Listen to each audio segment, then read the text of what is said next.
Decision ತೊಗೊಂಡ್ಬಿಟ್ನಾ ಅಂತ ಹೇಳ್ಬಿಟ್ಟು ಸ್ವಲ್ಪ ಚಳಿ ಅನ್ನಿಸ್ತಾ ಇದೆ. ನನಗೆ ಕಾಫಿ ಫಸ್ಟ್ ಜಾಬು, ಅಲ್ಲಿ ನನ್ನ ಫ್ಯಾಮಿಲಿಗೆ ಏನು ಬೇಕೋ ನಾನೇ ದುಡ್ದು ಅದನ್ನು ಕೊಡಿಸ್ಬೇಕು ಅಂತ ಹೇಳ್ಬಿಟ್ಟು. ಮಕ್ಕಳು ತುಂಬಾ ಹಾರ್ಡ್ ವರ್ಕಿಂಗ್ ಇದ್ದಾರೆ. ಬೆಳಗ್ಗೆ ಯೂಶಲಿ ಪುನೀತ ಕನ್ನಡಿಗರಿಗೂ ನಮಸ್ಕಾರ. Welcome back to our channel. I hope ನೀವೆಲ್ಲರೂ ಚೆನ್ನಾಗಿದ್ದೀರಾ ಅಂತ ಹೇಳ್ಬಿಟ್ಟು. ಇದು ಡೈಲಿ ಲಾಗ್ ಆಗಿರುತ್ತೆ. ಬೆಳಗ್ಗೆನೇ ತಲೆಗೆ ಸ್ನಾನ ಎಲ್ಲ ಮಾಡಿ, ಯಾಕೋ ವೆದರ್ ಸ್ವಲ್ಪ ಚಳಿ ಅನ್ನಿಸ್ತಾ ಇದೆ. ಸೊ ಕಾಫಿ ಇಟ್ಟಿದ್ದೀನಿ. ಫಸ್ಟು ಕಾಫಿ ಕುಡಿದ್ಮೇಲೆ ನನ್ನ ಡೇ ಸ್ಟಾರ್ಟ್ ಆಗುತ್ತೆ. ಒಂದು ಬಿಸಿ ಸ್ಟ್ರಾಂಗ್ ಕಾಫಿ ಕುಡಿದ್ಬಿಟ್ಟು ಅದಾದಮೇಲೆ ಕೆಲಸ ಇದೆ. ಸ್ವಲ್ಪ ದೇವಸ್ಥಾನಕ್ಕೆ ಹೋಗಬೇಕು, ಒಣಗಿಸ್ಕೊಳ್ಳೋಣ ಅಂತ ಟೆರೆಸ್ ಮೇಲೆ ಹೋಗಬೇಕು. ಬಟ್ ಬಿಸಿಲೇನು ಅಷ್ಟು ಜೋರ ಎಲ್ಲ ಮೋಡನೇ ಇದೆ. ಫಸ್ಟು ಸ್ವಲ್ಪ ಚಳಿ ಆಗ್ತಾ ಇತ್ತು, ಅದಕ್ಕೆ ಕಾಫಿ ಕುಡಿಯೋಣ ಅಂತ ಹೇಳ್ಬಿಟ್ಟು ಕಾಫಿ ಇಟ್ಟಿದ್ದೀನಿ. ನನಗೆ ಕಾಫಿ ಅಂದರೆ ತುಂಬಾ ಇಷ್ಟ. ಮುಂಚೆ ಎಲ್ಲ ತುಂಬಾ ಕುಡಿತಾ ಇದ್ದೆ ಕಾಫಿನ. ಅಂದರೆ ಒಂದು 2 ಸತಿ 3 ಸತಿ ಆ ಥರ ಕಾಫಿ ಕುಡಿತಾ ಇದ್ದೆ. ಇವಾಗ ರೆಡ್ಯೂಸ್ ಮಾಡ್ಕೊಂಡಿದ್ದೀನಿ. ಮಾರ್ನಿಂಗ್ ಮಾತ್ರ 1 ಕಪ್ ಕುಡಿತೀನಿ ಅಷ್ಟೇ. ನನಗೆ ಬೇಗನೆ ಕೋಲ್ಡ್ ಆಗಿಬಿಡುತ್ತೆ. ಅಂದರೆ ಸ್ವಲ್ಪ ಈಚೆ ಕಡೆ ಥಂಡಿನಲ್ಲಿ ಹೋದಾಗ, ಇಲ್ಲ ಮಳೆನಲ್ಲಿ ನೆಂದಾಗ, ಇಲ್ಲ ಕೋಲ್ಡ್ ಐಟಮ್ ಏನಾದರೂ ತಿಂದಾಗ ನನಗೆ ಬೇಗನೆ ಕೋಲ್ಡ್ ಆಗಿಬಿಡುತ್ತೆ. ಸೊ ಅದಕ್ಕೆ ಕಾಫಿನ ಅಷ್ಟು ಇಷ್ಟಪಟ್ಟು ನಾನು ಕುಡಿತೀನಿ. ಅಂದರೆ ಸ್ವಲ್ಪ ಕೋಲ್ಡ್ನ ಕಮ್ಮಿ ಮಾಡುತ್ತೆ ಅಂತ ಹೇಳ್ಬಿಟ್ಟು. ಬಟ್ ಜಾಸ್ತಿ ಕುಡಿಯೋದ್ರಿಂದ ಬಾಡಿ ಎಕ್ಸಸ್ ಆಫ್ ಹೀಟ್ ಆಗುತ್ತೆ ಅಂದ್ಬಿಟ್ಟು ನಮ್ಮಮ್ಮ ಯಾವಾಗಲೂ ಬೈತಾ ಇರ್ತಾರೆ, ಜಾಸ್ತಿ ಕುಡಿಬೇಡ ಕಾಫಿನ ಅಂತೇಳಿ. ಬಟ್ ನನ್ನ ಟೀಗಿಂತ ಕಾಫಿನೇ ಇಷ್ಟ. ಅದರಲ್ಲೂ ಬ್ಲೂ ಕಾಫಿ ಅಂದರೆ ನನ್ನ ಫೇವ್ರೆಟ್ಟು. ಮಳೆ ಬರ್ತಾ ಇರಬೇಕು, ಅಂದರೆ ವೆದರ್ ತುಂಬ ಒಂಥರ ಮೋಡ ಥರ ಮಳೆ ಬರ್ತಾ ಇರಬೇಕು. ಆವಾಗ ಕಾಫಿ ಜೊತೆಗೆ ಬಿಸಿ ಬಜ್ಜಿ ಇದೆಲ್ಲ ಇದ್ರೆ ನನಗೆ ಸ್ನ್ಯಾಕ್ಸು ತುಂಬಾ ಇಷ್ಟ ಆಗುತ್ತೆ. ಅದರಲ್ಲೂ ತಲೆಗೆ ಸ್ನಾನ ಮಾಡಾದ್ಮೇಲೆ ಬಿಸಿ ಕಾಫಿ ಕುಡಿದ್ರೆ ಎಷ್ಟು ರಿಫ್ರೆಶ್ ಆಗಿರುತ್ತೆ ಅಂದರೆ. ನನಗೆ ಕಾಲೇಜಲ್ಲಿ ಇರಬೇಕಾದ್ರೆ ಅನಿಸೋದು, ಫಸ್ಟು ನಾನು ಡಿಗ್ರಿ ಮುಗಿಸಿ ಒಂದು ಒಳ್ಳೆ ಜಾಬ್ಗೆ ಹೋಗಬೇಕು, ಪ್ಯಾಕೇಜ್ ಚೆನ್ನಾಗಿರಬೇಕು, ಅಂದರೆ ನನಗೇನು ಬೇಕೋ ನಾನೇ ತೊಗೊಳ್ಬೇಕು, ನನ್ನ ಫ್ಯಾಮಿಲಿಗೆ ಏನು ಬೇಕೋ ನಾನೇ ದುಡ್ದು ಅದನ್ನು ಕೊಡಿಸ್ಬೇಕು ಅಂತ ಹೇಳ್ಬಿಟ್ಟು. ಅದೇ ರೀತಿ ಡಿಗ್ರಿನ ನಾನು ಮುಗಿಸ್ದೆ. ಅದಾದಮೇಲೆ ಒಂದು 15 ಡೇಸ್ 20 ಡೇಸ್ ಅಷ್ಟೇ ನಾನು ಜಾಬ್ನ ಸರ್ಚ್ ಮಾಡಿದ್ದು. ಒಂದು 2-3 ಇಂಟರ್ವ್ಯೂಗೆ ಹೋಗಿದ್ದೆ ಅಷ್ಟೇ. ಅದಾದಮೇಲೆ ನನಗೆ ಒಂದು ಕಡೆ ಕೆಲಸ ಸಿಕ್ತು. ಅಲ್ಲೂ ವರ್ಕ್ ಪ್ಲೇಸ್ ತುಂಬಾ ಚೆನ್ನಾಗಿತ್ತು. ನನ್ನ ಫಸ್ಟ್ ಜಾಬು ಅಲ್ಲಂತೂ ನನ್ನ ವರ್ಕ್ ಪ್ಲೇಸ್ ತುಂಬಾ ಚೆನ್ನಾಗಿತ್ತು. ಆವಾಗ ಅಲ್ಲೂ ಚೆನ್ನಾಗಿತ್ತು, ಪ್ಯಾಕೇಜ್ ಚೆನ್ನಾಗಿತ್ತು, ಟೈಮಿಂಗ್ಸ್ ಎಲ್ಲ ಚೆನ್ನಾಗಿತ್ತು. ಆಮೇಲೆ ಅಲ್ಲೂ ಸ್ವಲ್ಪ ದಿನ ಎಕ್ಸ್ಪೀರಿಯನ್ಸ್ ತೊಗೊಂಡೆ. ಜಾಬ್ ಸಿಕ್ಕಿದ್ದು HR ಮ್ಯಾನೇಜರ್ ಆಗಿ ನನಗೆ ಅಲ್ಲಿ ಸಿಕ್ಕಿದ್ದು. ಸೊ ಅಲ್ಲಿ ಚೆನ್ನಾಗೇ ಇತ್ತು. ಒಂದು 6 ಮಂತ್ಸ್ ನಾನು ಅಲ್ಲಿ ಮಾಡಿದೆ. ತುಂಬಾ ನಾನು ಕಲ್ತ್ಕೊಂಡೆ. ನನ್ನ ಫಸ್ಟ್ ಕಂಪ್ನಿ ಮಾತ್ರ ಅದು ಇನ್ಫ್ಯಾಂಟ್ರಿ ರೋಡ್ ಹತ್ರ ಇರೋದು. ನನ್ನ ಫಸ್ಟ್ ಕಂಪ್ನಿ ಚೆನ್ನಾಗಿತ್ತು ಹೇಳ್ಬೇಕಂದ್ರೆ. ಅಲ್ಲಿರೋ ಎನ್ವಿರಾನ್ಮೆಂಟು ಎಲ್ಲ ಚೆನ್ನಾಗಿತ್ತು. ಅದಾದಮೇಲೆ ಸ್ವಲ್ಪ ಅಂದರೆ ಹೋಗೋಕ್ಕೆ ನನಗೆ ಅವಾಗ ಗಾಡಿ ಇದ್ದಿಲ್ಲ. ನಾನು ಬಸ್ಸಲ್ಲೇ ಟ್ರಾವೆಲ್ ಮಾಡಬೇಕಾಗಿತ್ತು.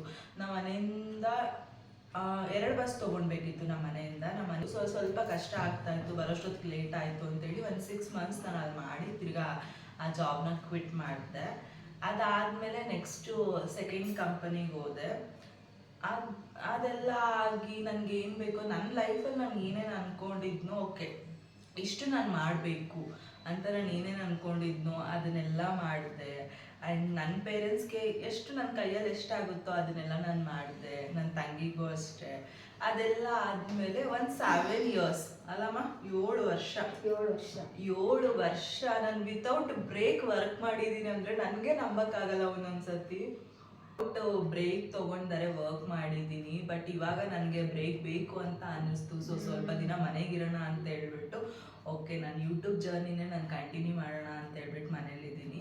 ಬಟ್ ನನಗೆ ಕೆಲ್ಸಕ್ಕೆ ಹೋಗು ಅಂದರೆ ಒಂದಷ್ಟು ವರ್ಷ ಚೆನ್ನಾಗೇ ಇತ್ತು. ಆಮೇಲೆ ನಿಜವಾಗ್ಲೂ ಆ ಫ್ರಸ್ಟ್ರೇಷನ್ ಇದೆಯಲ್ವಾ, ಏನೇ ಆಗಲಿ ಒಂದು ಉಸಿರು ಕಟ್ಟಂಗೆ ಕೆಲಸ ಮಾಡಿಸ್ಕೊಂಡ್ಬಿಡ್ದು ಯಾರ ಕೈಯಲ್ಲೂ. ನೀನು ಇದೇ ಥರ ಮಾಡಬೇಕು, ಯಾರ ಹತ್ರನೂ ಮಾತಾಡ್ಕೊಡ್ದು, ಈ ಥರ ಎಲ್ಲ ಒಂದು ಕಂಪನಿ ಅಂದಮೇಲೆ ಅಂದರೆ ಎನ್ವಿರಾನ್ಮೆಂಟು ಅಷ್ಟೇ ಚೆನ್ನಾಗಿರಬೇಕು. ಉಸಿರು ಕಟ್ಟಂಗೆ ಮಾತ್ರ ಯಾರಿಗೂ ಕೆಲಸ ಮಾಡಿದ್ರೆ ಅದು ತುಂಬ ಪ್ರೆಷರ್ ಅನಿಸ್ಬಿಡುತ್ತೆ. ನನಗೂ ಅಷ್ಟೇ ಲಾಸ್ಟಲ್ಲಿ ಬರ್ತಾ ಬರ್ತಾ ತುಂಬಾ ಪ್ರೆಷರೈಸ್ ಆಗೋಯ್ತು ನನಗೆ. ಅಂದರೆ ವರ್ಕಲ್ಲಿ ಪ್ರೆಷರ್ ಅಲ್ಲ, ಮೆಂಟಲಿ ತುಂಬಾ ಪ್ರೆಷರ್ ಆಗಿಬಿಡ್ತು.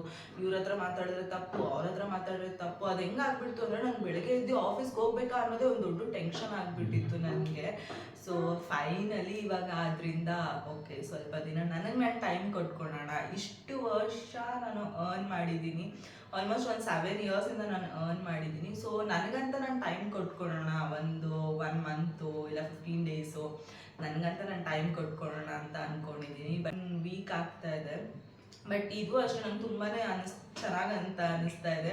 ಬೆಳಗ್ಗೆ ಎದ್ದಳು, ನನಗೆ ನಾನು ಟೈಮ್ ಕೊಟ್ಕೋ, ತಿನ್ನು, ಫ್ಯಾಮಿಲಿ ಜೊತೆ ಟೈಮ್ ಸ್ಪೆಂಡ್ ಮಾಡೋದು. ನಾನು ಇವಾಗ ಕೆಲಸ ಅಂತ ಏನು ಎಲ್ಲಾದ್ರೂ ಅಂದರೆ ಒಂದು ಫಂಕ್ಷನ್ಗೆ ಹೋಗ್ತಾ ಇದ್ದಿಲ್ಲ, ಒಂದು ಮದುವೆಗೆ ಹೋಗ್ತಾ ಇದ್ದಿಲ್ಲ ಅಲ್ಲವಾ, ಏನಂದ್ರೆ ಏನಕ್ಕೂ ಹೋಗ್ತಾ ಇಲ್ಲ, ಏನಕ್ಕೂ ಟೈಮ್ ಸಿಗ್ತಾ ಇದ್ದಿಲ್ಲ. ಅದ್ರಲ್ಲೂ ಎಲ್ಲರೂ ಕೇಳೋರು ನಾನು, ಯಾಕೆ ನೀನು ಎಲ್ಲೂ ಬರಲ್ಲ, ಯಾಕೆ ಬರಲ್ಲ ಅಂತ ಹೇಳ್ಬಿಟ್ಟು. ಬಟ್ ನನ್ನ ಟೈಮು ಕೆಲಸ ಅಂದಮೇಲೆ ಇರುತ್ತಲ್ವಾ. ಇವಾಗ ಒಂದು ಆಫೀಸ್ಗೆ ಹೋಗ್ತಾ ಇದ್ದೀವಿ ಅಂದರೆ ಲೀವ್ ಕೊಡೋದು ಅದೆಲ್ಲ ಇರುತ್ತೆ. ಸೊ ನಾನು ಎಲ್ಲೂ ಹೋಗ್ತಾನೆ ಇದ್ದಿಲ್ಲ, ಯಾಕೆ ಬೇಕಪ್ಪ, ಬೇಡ ಬಿಡು ಕೆಲಸಕ್ಕೆ ಹೋಗೋಣ ಅಂತ ಹೇಳ್ಬಿಟ್ಟು. ಬಿಕಾಸ್ ನನ್ನ ಕಮಿಟ್ಮೆಂಟು ಹಂಗೆ ಇತ್ತು. ಇವಾಗ ನಾನು ಕೆಲ್ಸಕ್ಕೆ ಹೋದ್ರೆ ನನ್ನ ಕಮಿಟ್ಮೆಂಟು ಅಂತ ಇರಬೇಕಾದ್ರೆ ನಾನು ಕೆಲಸ ಮಾಡಲೇಬೇಕಿತ್ತು. ಸೊ ಒಂದೊಂದೇ ಕಮಿಟ್ಮೆಂಟ್ನೆಲ್ಲ ನಾನು ಕ್ಲಿಯರ್ ಮಾಡಿಕೊಂಡು ಇವಾಗ ಅಟ್ಲೀಸ್ಟ್ ಓಕೆ, ಇವಾಗ ನಾನು ಜಾಬ್ನ ಕ್ವಿಟ್ ಮಾಡಿದ್ರೆ ನಾನು ಫಿನಾನ್ಷಿಯಲಿ ನಾನು 1 ಮಂತ್ ನಡೆಸ್ಬೋದು ಅಂತ ತುಂಬ ಯೋಚನೆ ಮಾಡಿದೆ. ನಾನು ತುಂಬ ಯೋಚನೆ ಮಾಡೇ ಈ ಡಿಸಿಷನ್ನ ತೊಗೊಂಡೆ. ಬಟ್ ಅವಾಗೂ ಅಷ್ಟೇ ನಮ್ಮ ಅಮ್ಮ ಆಗಿರಲಿ, ನನ್ನ ತಂಗಿ ಆಗಿರಲಿ, ನಮ್ಮ ಮನೇಲಿ ಏನು ಹೇಳಿಲ್ಲ, ಓಕೆ ಇಷ್ಟು ವರ್ಷ ನೀನು ದುಡ್ದಿದ್ಯಾ, ಇವಾಗ ನಿನಗಂತ ನೀನು ಅಟ್ಲೀಸ್ಟ್ ಒಂದು 15 ಡೇಸ್ ಇಲ್ಲ 1 ಮಂತ್ ಟೈಮ್ ತಗೋ ಅಂತ ಹೇಳಿದ್ರು. ಬಟ್ ಏನಂದರೆ ಇವಾಗ ನಾನು 7 ಇಯರ್ಸ್ ದುಡ್ದಿರೋದೇನು ದೊಡ್ಡದಲ್ಲ. ನನಗಿಂತ ಮಕ್ಕಳು ತುಂಬಾ ಹಾರ್ಡ್ ವರ್ಕಿಂಗ್ ಇದ್ದಾರೆ. ಬೆಳಗ್ಗೆ ಎದ್ದಳು ಒಂದಲ್ಲ 2 ಕೆಲಸ ಮಾಡ್ತಾ ಇರ್ತಾರೆ. ತುಂಬಾ ಹೆಣ್ಮಕ್ಳು ಕಷ್ಟಪಡ್ತಾರೆ. ನನಗೆ ಇವಾಗ ನನಗೆ ನಾನು ಟೈಮ್ ಕೊಟ್ಕೊಡ್ಬೇಕು ಅಂತ ಅನ್ನಿಸ್ತಾ ಇದೆ. 1 ಮಂತ್ ನನಗೆ ಯಾವುದೇ ವರ್ಕ್ ಟೆನ್ಷನು ಏನೂ ಬೇಡ. ನನಗೆ ನನ್ನ ಲೈಫ್ನ ಈ 1 ಮಂತ್ ಏನಿದೆಯೋ ನಾನು ತುಂಬ ಫ್ಯಾಮಿಲಿ ಜೊತೆ ಎಂಜಾಯ್ ಮಾಡಬೇಕು ಅಂತ ಅಂದ್ಕೊಂಡಿದ್ದೀನಿ. ಬಟ್ ಒಂದೊಂದು ಸತಿ ಅನಿಸುತ್ತೆ ನಾನು ಏನಾದರೂ ರಾಂಗ್ ಡಿಸಿಷನ್ ತೊಗೊಂಡ್ಬಿಟ್ನಾ ಅಂತ ಹೇಳ್ಬಿಟ್ಟು. But at the same time ಇನ್ನೊಂದು ಅನಿಸುತ್ತೆ ನನಗೆ, ಇಲ್ಲ, ಬಿಕಾಸ್ ಎಷ್ಟಂತ ನೀನು ಅಲ್ಲಿ ಮಾಡಿದ್ರೂ ನಿನ್ಗೆ ಅಲ್ಲಿ ವರ್ತ್ ಸಿಗ್ತಾ ಇಲ್ಲ ಅಂತ ಹೇಳಿದ್ಮೇಲೆ ಮಾಡು, ಏನು ಪ್ರಯೋಜನ ನಿನಗೆ.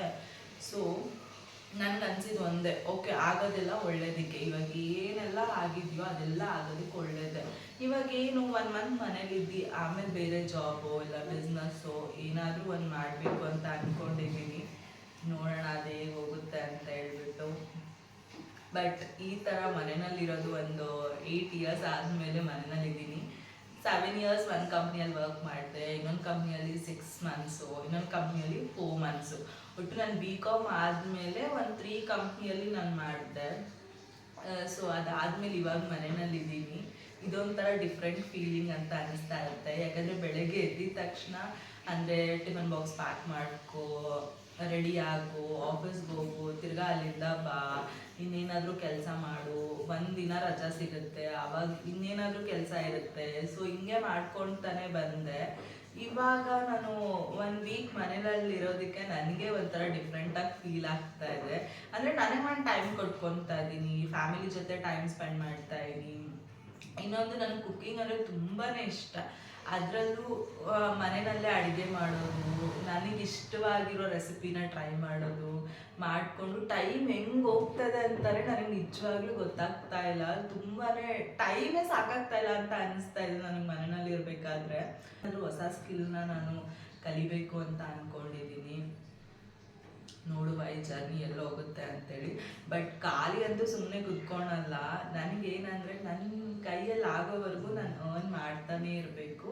ಸೊ ಇವಾಗ ಸ್ವಲ್ಪ ದಿನ ಮನೇಲಿ ರೆಸ್ಟ್ ಮಾಡೋಣ ಅಂತ ಅಂದ್ಕೊಂಡಿದ್ದೀನಿ. ಸೊ ಹಿಂಗೆ ಮಾತಾಡ್ತಿದ್ರೆ ಟೈಮ್ ಆಲ್ಮೋಸ್ಟ್ 11 ಗಂಟೆ ಆಗಿದೆ. ದೇವಸ್ಥಾನಕ್ಕೆ ಹೋಗ್ಬಿಟ್ಟು ಸಿಗ್ತೀನಿ, ಆಯಿತಾ?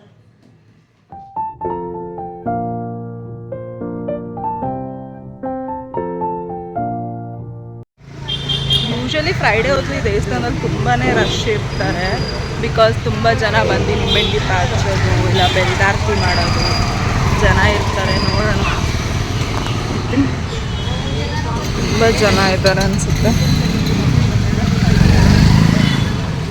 ಆ್ಯಂಡ್ ಇಲ್ಲಿ ಪ್ರಸಾದನೂ ಕೊಡ್ತಾರೆ ಫ್ರೈಡೇ ಹೊತ್ತು, ತುಂಬ ಚೆನ್ನಾಗಿರುತ್ತೆ ಅದೂ. ರಶ್ ತುಂಬ ರಶ್ ಇದೆ. ಓಕೆ, ದೀಪ ಹಚ್ಬಿಟ್ಟು ಮನೆಗೆ ಹೋಗಿ ಸಿಗ್ತೀನಿ. ಫ್ರೈಡೇ ಆಗಿರೋದ್ರಿಂದ ದೇವಸ್ಥಾನದಲ್ಲಂತೂ ತುಂಬಾ ರಶ್ ಇತ್ತು. ನಾನಂತೂ ಮಹಾಮಂಗಳಾರತಿ ಟೈಮ್ಗೆ ಕರೆಕ್ಟಾಗಿ ಹೋಗಿದ್ದೆ. ಇನ್ನು ದೇವ್ರ ದರ್ಶನ ಮಾಡಿಕೊಂಡು ಅಲ್ಲೇ ಪ್ರಸಾದ ಇತ್ತು, ಅದನ್ನು ತಿನ್ಕೊಂಡು ಮನೆಗೆ ಬಂದೆ. ತಿರ್ಗಾ ಲಾಗ್ನ ನೆಕ್ಸ್ಟ್ ಮಾರ್ನಿಂಗಿಂದ ಕಂಟಿನ್ಯೂ ಮಾಡ್ತಾಯಿನಿ. ಇವಾಗ ಮನೇಲಿ ಸ್ವಲ್ಪ ಪುಳಿಯೋಗರೆ ಪೌಡರ್ ಖಾಲಿ ಆಗಿತ್ತು, ಬ್ರೇಕ್ಫಾಸ್ಟ್ಗೂ ಪುಳಿಯೋಗರೆ ಮಾಡಬೇಕಿತ್ತು.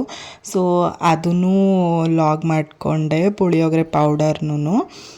ಮುಂಚೆ ಎಲ್ಲ ನಮ್ಮ ಮನೆಯಲ್ಲಿ MTR ಇಲ್ಲ ಅಯ್ಯಂಗಾರ್ ಪ್ಯಾಕೆಟ್ನೇ ಹಾಕ್ಸ್ತಾಯಿದ್ರು ಪುಳಿಯೋಗರೆ ಪೌಡರು. ಬಟ್ ಒಂದು ಸತಿ ನಾನು ಮನೆಯಲ್ಲೇ ಟ್ರೈ ಮಾಡಿದೆ ಪೌಡರು, ತುಂಬಾ ಚೆನ್ನಾಗಿ ಬಂದಿತ್ತು. ಆವಾಗಿಂದ ಒಂದು 1 ಮಂತಿಗೆ ಎಷ್ಟು ಪುಳಿಯೋಗರೆ ಪೌಡರ್ ಬೇಕಾಗುತ್ತೋ ಅಷ್ಟನ್ನ ಮಾಡಿಟ್ಕೊಂಡ್ಬಿಡ್ತೀನಿ.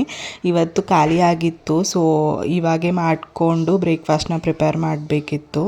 ಪುಳಿಯೋಗರೆ ಪೌಡರ್ ಅಂತೂ ಒಂದು 10 ನಿಮಿಷದಲ್ಲೇ ರೆಡಿ ಆಗಿಬಿಡುತ್ತೆ. ಧನಿಯಾ ಮತ್ತು ಮೆಣಸು, ಕರಿಬೇವು, ಬೆಡಗೆ ಮೆಣಸಿನ್ಕಾಯಿ, ಜೀರಿಗೆ, ಸಾಸಿವೆ, ಉದ್ದಿನಬೇಳೆ, ಸ್ವಲ್ಪ ಇಂಗು ಮತ್ತು ಅರಿಶಿನ ಹಾಕ್ಕೊಂಡು ರುಬ್ಕೊಂಡ್ರೆ ಪೌಡರ್ ರೆಡಿ ಆಗುತ್ತೆ. ನಾವು ಒಗ್ಗರಣೆಗೆ ಕಡಲೆ ಬೀಜ, ನನಗೆ ಗೋಡಂಬಿ ಇಷ್ಟ ಅಂತ ಹೇಳ್ಬಿಟ್ಟು ಗೋಡಂಬಿನೂ ಆ್ಯಡ್ ಮಾಡ್ಕೊಂಡಿದ್ದೀನಿ. ನಾವು ಒಗ್ಗರಣೆಗೆ ಮಾಮೂಲಿ ಜೀರಿಗೆ, ಸಾಸಿವೆ, ಕಡಲೆಬೇಳೆ, ಉದ್ದಿನಬೇಳೆ ಹಾಕ್ಕೊಳೋದು. ಕರಿಬೇವನ್ನೂ ಆ್ಯಡ್ ಮಾಡಿಕೊಂಡ್ರೆ ಚೆನ್ನಾಗಿರುತ್ತೆ ಒಗ್ಗರಣೆನಲ್ಲಿ. ಸೊ ಇದಿಷ್ಟು ಹಾಕ್ಕೊಂಡು ಒಗ್ಗರಣೆ ಹಾಕ್ಕೊಳ್ಬೇಕು. ಅದಾದಮೇಲೆ ಪೌಡರ್ ಮಾಡ್ಕೊಂಡಿರೋದನ್ನ ಒಗ್ಗರಣೆಗೆ ಹಾಕ್ಕೊಂಡು, ನಮ್ಮ ಹುಣಸೆಹಣ್ಣು ನೆನೆ ಇಟ್ಕೊಂಡಿರ್ತೀರಲ್ವ ಅದನ್ನು ನೀರನ್ನ ಹಾಕ್ಕೊಂಡು ಚೆನ್ನಾಗಿ ಮಿಕ್ಸ್ ಮಾಡಿ ಇಲ್ಲ ಪುಳಿಯೋಗರೆ ಗೊಜ್ಜು ರೆಡಿ ಆಗುತ್ತೆ. ನನಗೆ ದೇವಸ್ಥಾನದಲ್ಲಿ ಹೋದಾಗೆಲ್ಲ ಪ್ರಸಾದದಲ್ಲಿ ಪುಳಿಯೋಗರೆ ಅಂದರೆ ತುಂಬಾ ಇಷ್ಟ. ಸೊ ಈ ಥರ ಮನೆಯಲ್ಲೇ ಪುಳಿಯೋಗರೆ ಪೌಡರ್ ಮಾಡಿಕೊಂಡ್ರೆ ತುಂಬಾ ಚೆನ್ನಾಗಿರುತ್ತೆ. ಮತ್ತು ಇನ್ನೊಂದು ಪುಳಿಯೋಗರೆ ಟೇಸ್ಟು ಅಷ್ಟೇ ಡಿಫ್ರೆಂಟಾಗಿ ಕೊಡುತ್ತೆ. ನನಗೂ ನನ್ನ ತಂಗಿಗೂ ಪುಳಿಯೋಗರೆ ಅಂದರೆ ತುಂಬಾ ಇಷ್ಟ. ಈ ಲಾಗ್ನ ಇಲ್ಲಿಗೆ ಎಂಡ್ ಮಾಡ್ತೀನಿ. ಸೊ ಈ ಲಾಗ್ ಇಷ್ಟ ಆದರೆ ಲೈಕ್ ಮಾಡಿ, ಶೇರ್ ಮಾಡಿ ಆ್ಯಂಡ್ ಕಮೆಂಟ್ ಮಾಡಿ. ಆ್ಯಂಡ್ ಇನ್ನು ನನ್ನ ಚಾನಲ್ನ ಯಾರೆಲ್ಲ ಸಬ್ಸ್ಕ್ರೈಬ್ ಮಾಡ್ಕೊಂಡಿಲ್ಲೋ ಪ್ಲೀಸ್ ಸಬ್ಸ್ಕ್ರೈಬ್ ಮಾಡಿಕೊಂಡು ನೋಡಿ. ಸೊ ನೆಕ್ಸ್ಟ್ ಲಾಗ್ ಜೊತೆ ಸಿಗ್ತೀನಿ. Until that bye.